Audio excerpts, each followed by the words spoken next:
సాధారణంగా రెండు వర్గాలు రాజకీయాలుగా ఉంటాయి, రాజకీయంగా గ్రూపులుగా విడిపోయి ఉంటాయి. వారి మధ్య వ్యక్తిగతంగా ఏదైనటువంటి తగాదాలు ఉండొచ్చు, వ్యక్తిగతమైనటువంటి విద్వేషాలు ఉండొచ్చు, లేకపోతే పొలం గట్ల దగ్గర ఏదో ఒక విధమైనటువంటి పంచాయతీ ఉండొచ్చు. సో వాటిని బేస్ చేసుకొని జరిగినటువంటి దాడి కానీ లేకుండా ఏదైనా ఒక ఇన్సిడెంట్ ఏదైనా జరిగితే, హత్య లాంటి ఇన్సిడెంట్ జరిగితే ఆ నియోజకవర్గంలో ఉన్నటువంటి ఎమ్మెల్యే అభ్యర్థికి అంటకట్టడం ఎంతవరకు కరెక్ట్? సో ఇప్పుడు ఇదే రాష్ట్ర రాజకీయాలు కూడా ఇదే జరుగుతుంది. 4 రోజుల క్రితం ఆంధ్రప్రదేశ్ ముఖ్యమంత్రి జగన్మోహన్ రెడ్డి మీద ఒక రాయి విసరణ జరిగింది. ఆగంతకుడు ఎవరు అనేది ప్రశ్నార్థకంగా మారింది అప్పట్లో. అయితే దీన్ని అధికార పార్టీ నాయకులు, అటు జనసేన అధినేత, తెలుగుదేశం అధినేత కనుసన్నల్లోనే జరిగిందని అధికార పార్టీ స్పోక్స్ పర్సన్స్, అదేవిధంగా అధికార పార్టీకి సంబంధించినటువంటి సోషల్ మీడియా కానీ, వారి కార్యకర్తలు కానీ, వారి నాయకులు కానీ, వారి ఎమ్మెల్యేలు కానీ జగన్మోహన్ రెడ్డి గారికి వస్తున్నటువంటి ప్రజాదరణ చూసి ఓరవలేకపోయినటువంటి తెలుగుదేశం అధినేత, జనసేన అధినేత రాళ్ళదాడి చేయించారని. అసలు జగన్మోహన్ రెడ్డి గారి మీద రాయితో దాడి చేయించాల్సిన అవసరం ఖచ్చితంగా ఏ ప్రతిపక్ష పార్టీ సంబంధించిన అధినేతలకు ఉండదు. ఏదంటే రాజకీయంగా ఎదుర్కొంటారు, లేకపోతే ఎన్నికల పరంగా ఓటింగ్ రూపంలో ప్రజల ప్రలోభ పెట్టేటువంటి కార్యక్రమాలు ఏదో చేస్తారు, అది కామన్, అది అందరూ చేసేది. అంతేగాని ముఖ్యమంత్రి మీద రాయి దాడి చేపిస్తే ఆ రాయి దాడి చేసిన వ్యక్తిని ఖచ్చితంగా పోలీసులు పట్టుకోకుండా ఉండే పరిస్థితి ఉండదు. ఇంటెలిజెన్సీ వర్గాలు మరి అంత గుడ్డిగా ఏం లేవు ఆంధ్రప్రదేశ్లో. మరి గత 4 రోజుల క్రితం జరిగినటువంటి ఇన్సిడెంట్ రాష్ట్రం అంతా కూడా రాజకీయంగా దుమారం రేపిన పరిస్థితి ఉంది. మరి ఇప్పుడైతే ముఖ్యమంత్రి జగన్మోహన్ రెడ్డి మీద ఒక ఫుట్పాత్ రాయి ఏదైతే ఉందో దాని మీద, అంటే ఫుట్పాత్ టైల్స్ వేసేటువంటి రాయి ముక్కతోటి ఆయన మీద దాడి జరిగిందంటే పోలీసులు అయితే నిర్ధారించారు. ఒక 5గురిని తీసుకొని అదుపులోకి తీసుకున్నారు. అందులో ఒకరిని ప్రధానమైనటువంటి నిందితుడిగా గుర్తించారు. సో మొత్తానికైతే ఆ కేసులో ఇంకా పూర్తిస్థాయి విచారణ జరగాల్సినటువంటి అవసరం ఉంది. పర్టికులర్గా పలాని వ్యక్తే చేశాడనేది పోలీసులు నిర్ధారించాల్సిన అవసరం ఉంది. నిర్ధారించిన తర్వాత ఆ వ్యక్తి ఏదైనా రాజకీయ పార్టీకి సంబంధం ఉందా, లేకపోతే ఆ వ్యక్తికి సంబంధించిన సన్నిహితులు కానీ, కుటుంబ సభ్యులు కానీ ఏదైనా రాజకీయ పార్టీలో ప్రధానమైనటువంటి పదవుల్లో ఉన్నారా, ఉంటే వారికి వీరికి మధ్యలో ఏదన్నా ఈ మధ్యకాలంలో సంభాషణ జరిగింది, అనేక రకాలైన అంశాలు వచ్చిన తర్వాత మాత్రమే ఈ చంద్రబాబు గారు చేయించారా, పవన్ కళ్యాణ్ గారు చేయించారా, లేకపోతే ఇంకొకరు చేయించారా అనేటువంటి అంశాలను అధికార పార్టీ మాట్లాడితే బాగుండేది.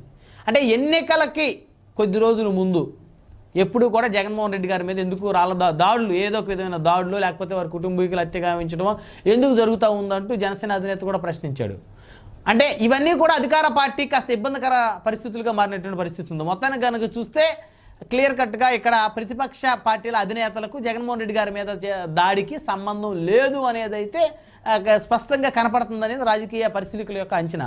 మొత్తానికి అసలు దాడి చేసింది ఎవరు అనేటువంటి అంశాన్ని చర్చిద్దాం. ఇదే వాళ్ళ హాట్ టాపిక్. ఈ హాట్ టాపిక్లో మనతో పాల్గొనడం కోసం చీకటి వంశీదీప్ గారు, జనసేన పార్టీ నాయకులు మనతో జూమ్కలు అందుబాటులో ఉన్నారు. అదేవిధంగా పిల్లి మాణిక్యాలరావు గారు, తెలుగుదేశం పార్టీ సీనియర్ నాయకులు, రాష్ట్ర అధికార ప్రతినిధి మనతో జూమ్కలు అందుబాటులో ఉన్నారు.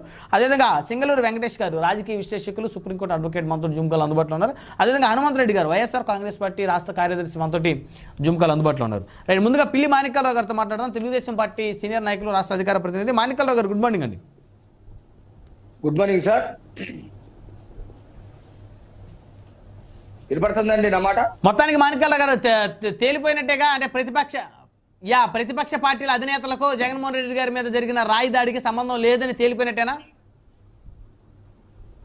నమస్కారం అండి బ్రహ్మనాయుడు, మీకు అట్లాగే ప్యానెల్లో ఉన్నటువంటి తోటి మిత్రులకి, వీక్షకులందరికీ కూడా ముందుగా ప్రైమ్ 9 వీక్షకులందరూ కూడా శ్రీరామనవమి శుభాకాంక్షలు, పర్వదిన శుభాకాంక్షలు. మీరన్న ప్రశ్న తేలిపోయింది కదా అంటే, ఈరోజు స్వీయ దాడులు చేయించుకొని పక్కన వాళ్ళ మీద వాటిని నెట్టి తేలిపోయిందిగా అంటే వాళ్ళు తేలగొట్టారో తేలగొట్టలేదో తేల్చాల్సినటువంటి పరిస్థితి వాళ్ళ మీదే ఉన్నట్టుగా చాలా స్పష్టంగా అర్థమవుతా ఉంది. అసలు రాళ్ల దాడి ఎందుకు, ఇప్పుడు రాయి దాడి ఎందుకు జరిగింది, తర్వాత ఈ రోజు పిల్లల్ని ఎందుకు తీసుకొచ్చారు, తర్వాత దీన్ని ఎందుకు వదిలేస్తున్నారు అనే దానికి కూడా సమాధానం చెప్పాల్సినటువంటి బాధ్యత ముఖ్యమంత్రిగా జగన్మోహన్ రెడ్డి పైన, అధికారులుగా డీజీపీ అట్లాగే సిఎస్ మిగతా సిపి పైన ఉన్నటువంటి పరిస్థితి మనందరికి కూడా తెలుసు. వాళ్ళు చెప్పాలి సమాధానం. అసలు రాయి దాడి ఎక్కడ జరిగింది, అసలు రాయి దాడి జరిగిందా లేదా? రాయి దాడి జరిగింది అని అంటే కారకులు చెప్పాల్సినటువంటి వాళ్ళు మీరే కదా, ప్రభుత్వంలో ఉన్నటువంటి వాళ్ళు. మీరేంటి ఎవరు చేశారో చెప్పకుండానే ఎవరు చేశారో పట్టుకోకుండానే దేని సంబంధం లేకుండానే 5 నిమిషాల్లో ప్లే కార్డులతోటి చంద్రబాబు నాయుడు రాక్షసుడు, చంద్రబాబు నాయుడు ఇది చేయించడని ప్లే కార్డులు ప్రదర్శిస్తా ఉన్నారు. వెంటనే సాక్షిలో హత్యా ప్రయత్నం, జగన్మోహన్ రెడ్డిని చంపడానికి ప్రయత్నం చేస్తా ఉన్నారు. ఆయన హతమారిస్తే తప్ప వీళ్ళు అధికారంలోకి రాలేరని భావిస్తా ఉన్నారు. జగన్మోహన్ రెడ్డి చంపటమే వాళ్ళ లక్ష్యం అని చెప్పేసి సాక్షి పత్రికలో రాస్తా ఉన్నారు. ఆ రోజు వివేకానంద రెడ్డి హత్య విషయంలో కూడా ఆడ గుండె నొప్పి అని చెప్పేసి ఒకరు చెబుతారు, తెల్లవారేసరికి నారాసుర రక్త చరిత్ర అని చెప్పేసి ఆ రోజు రాస్తారు. ఎందుకు అసలు ఈ హత్య రాజకీయాలు? ఎవరైనా రాజకీయాల్లోకి వస్తే అభివృద్ధిని చూపించో, క్యారెక్టర్ చూపించో, నేను ఇది చేస్తానో, తండ్రుల చరిత్ర చూపించో, ఏదో రాజకీయాలు చేస్తారు, అభివృద్ధిని, సంక్షేమాన్ని. కానీ మీకు ఇదెందుకు అలవాటు చేసుకున్నారని చెప్పేసి మేము ఈ సందర్భంగా అడుగుతా ఉన్నాం. ఈ రోజు మేము ఎప్పుడైతే సిబిఐకి సంబంధించినటువంటి వాళ్ళు ఇది దర్యాప్తు చేయాలని తెలుగుదేశం పార్టీ డిమాండ్ చేసిందో, ఈసీకి ఎప్పుడైతే ఫిర్యాదు చేసిందో వెంటనే తగుడుకున్నటువంటి పరిస్థితి. సిబిఐ కనుక ఎంక్వైరీ చేస్తే నిజాలు తేల్తాయి. ఎందుకంటే ఒక ముఖ్యమంత్రి కాన్వాయ్ వెళ్తా ఉన్నప్పుడు కరెంటు 4-5 సార్లు తీయటం ఏంటి? నెంబర్ 1. తీసిన తర్వాత చీకట్లో ఆయన మీద రాయి తగలటం ఏంటి?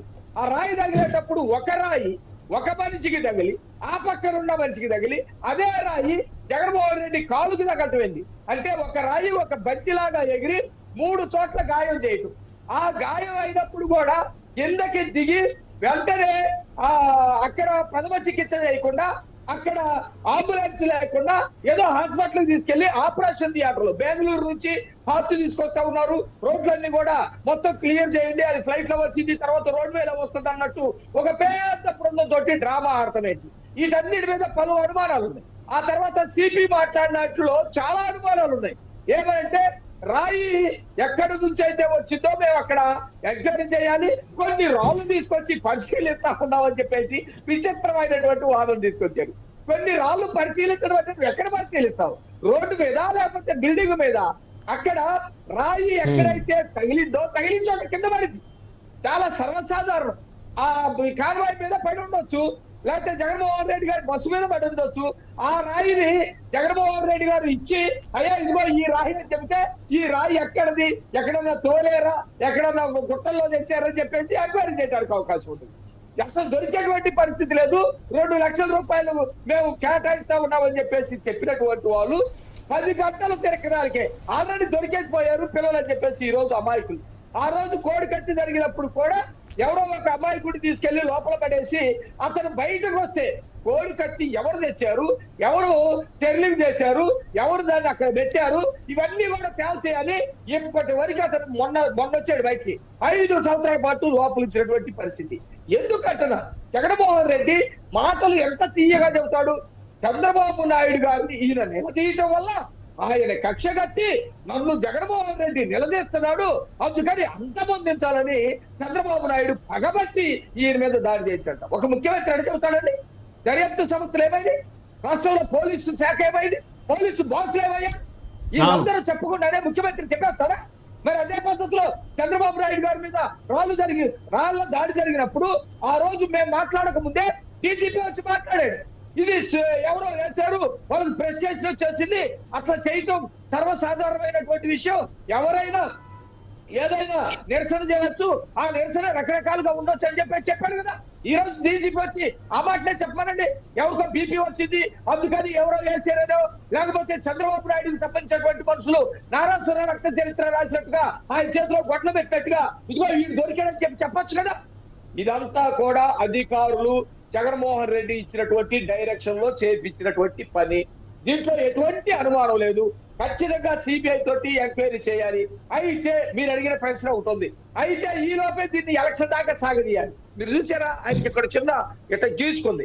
వాస్తవానికి అందరికి అనుమానం ఏంటంటే, మేము చూసింది కూడా కాదు, అందరికి అనుమానం ఏంటంటే అందులో ఆ పూలు మొత్తం కూడా నిలబడటానికి ఏదో తీగ చుడతారు, బైండింగ్ వైర్ లాంటివి చుడతారు. అది ఇక్కడ గీచుకొని ఉండవచ్చు. ఆ గీచుకున్నప్పుడు వెంటనే కొన్ని వీడియోలు అలాంటి వీడియోలు కొన్ని వచ్చాయి. దండ వేసేటప్పుడు దండకు ఉన్నటువంటి ఏదైనా తగిలి ఉంటుంది అనేది కూడా అనుమానం ఉంది. ఆ కిందకి వెళ్ళిన తర్వాత వ్యూహరచన చేసి మళ్ళీ పూలు వచ్చి పడ్డప్పుడు ఆ పూలు ఇట్లా తగిలినట్టుగా రాయ తగిలిందని చెప్పి ఎందుకు ఈ యాక్షన్? ఇది ఎలక్షన్ దాకా ఈ సానుభూతిని తీసుకెళ్లాలని మీరు చూసారా? ఇక్కడ తీసుకున్న దానికి మొదటి రోజు ఏం లేదు, మామూలుగా వెళ్ళిపోయాడు అక్కడ వరకు. తర్వాత చిన్నది కనపడినట్టు చిన్న ప్లాస్టర్ వేసుకున్నాడు. ఇప్పుడైతే బాగా సున్నం కొట్టినట్టు కనపడాలని నల్లటి ముఖం మీద తెల్లటి ప్లాస్టర్ ఒకటి అంటించుకొని అది జగన్మోహన్ రెడ్డి కంటే కూడా ఎక్స్పోజర్ అయ్యేటట్టు. ఎందుకు ఈ సానుభూతి రాజకీయాలు? నేను పోలవరాన్ని పూర్తి చేశాను, నాకు ఓట్లయిందని చెప్పు. అమరావతి పూర్తి చేశాను, ఓట్లయినాను. మద్యపాన నిషేధాన్ని నేను అన్నమాట ప్రకారం మాట తప్పకుండా మెడవ తిప్పకుండా అక్క చెల్లెమ్మలందరికీ రాష్ట్రంలో మద్యం లేకుండా చేశాను. హాయిగా విరజిల్లిపోతా ఉంది రాష్ట్రం అని ఓట్లు అడుగు. నీకు అబద్ధాలు చెప్పడం అలవాటే కదా. అంతేగాని ఈ హత్యా ప్రయత్నాలు చేయించుకోవడం ఎందుకు? ఈ సానుభూతి రాజకీయాలు ఎందుకు? అమాయకుల్ని ఈరోజు సింగనగర్ లో ఉన్నటువంటి వాళ్ళందరూ పేదవాళ్ళండి. ఆ ఒంటరిపాయ బస్తీలో ఉన్నటువంటి వాళ్ళు, అక్కడ ఉన్నటువంటి ఎస్సీలు వాళ్ళందరూ కూడా చాలా పేదవాళ్ళు. వాళ్ళు పోలీస్ స్టేషన్ తీసుకెళ్తే వాళ్ళ తల్లులు కనుక పోలీస్ స్టేషన్కి వెళ్తే వాళ్ళ కుటుంబాలు గడవు. వాళ్ళు విపరీతమైనటువంటి ఆందోళనలో ఉన్నారు. ఈ రోజు అంతా డైవర్ట్ చేయడం కోసం మళ్ళీ వీళ్ళని తీసుకెళ్ళినటువంటి బాపతి ఈరోజు ప్రచారం చేసుకొని దీంతో శవాల మీద పేలాలు ఏరుకొని ఏదో ప్రయోజనం పొందాలని చెప్పి చూస్తా ఉన్నాడు. అయితే ఆంధ్ర రాష్ట్ర ప్రజలు అంత అమాయకులు కాదు, వాళ్ళు ఖచ్చితంగా విఘ్నులు.